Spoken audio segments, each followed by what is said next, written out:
नमस्कार, मैं शेर भूसारी और आप देख रहे हैं आर्यन न्यूज़। सुप्रीम कोर्ट द्वारा अनुसूचित जाति जनजाति मामले में उपवर्गीकरण की अनुमति दी गई है, जहां से इस फैसले को पूर्वोत्तर भेदभाव बताते हुए पूर्व मंत्री और उत्तर नागपुर निर्वाचन क्षेत्र की विधायक नितिन राउत ने भाजपा पर न्यायालय के आगे झुकते हुए एक व्यक्ति विशेष को स्थापित करने का आरोप लगाया है। सर्वोच्च न्यायालयाने अनुसूचित जाती आणि जमातीमध्ये उपवर्गीकरण करण्याबाबत आज एक निकाल दिलेला आहे।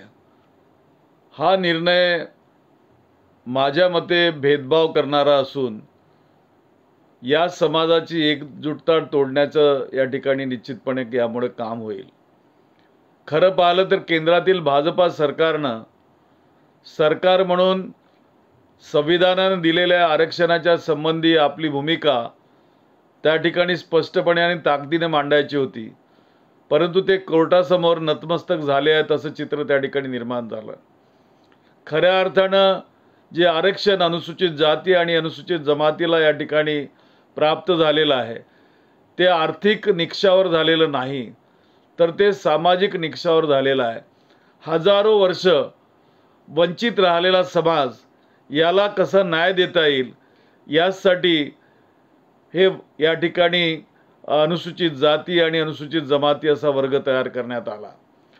परंतु आज आपण जर पाहतो तर या ठिकाणी हा जो निर्णय आहे 2005 साली सर्वोच्च न्यायालयाने नाकारलेला होता।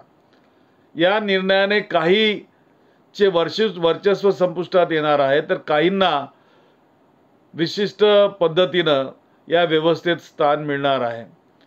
स्थान द्यायला अजिबात माझा विरोध नाही की जो वंचित वर्ग आहे त्यांना न्याय मिळाला पाहिजे, परंतु हा न्याय कसा असला पाहिजे की या अनुसूचित जाती आणि जमातीमध्ये वंचित कोण आहे त्याचं सर्वेक्षण झालं आहे की नाही झालेलं आहे, त्यांचं या ठिकाणी एकूण उत्पन्न जे आहे किंवा त्यांच्या शिक्षणाचा अभाव कसा निर्माण झाला, असे किती कुटुंब या ठिकाणी आहेत, परिवार आहेत आणि ते वंचित का आहेत हे त्या ठिकाणी तपासणं गरजेचं आहे। त्याशिवाय शैक्षणिक अधिकार आणि पोटजातीच्या आकडेवारीवर आधारित वस्तुस्थिती आपल्याला निश्चित करता येणार नाही, आणि जर ती निश्चित नाही झाली तर वैधतेवर एक प्रकारे निर्णय करणं ही बाब गंभीर ठरणार आहे।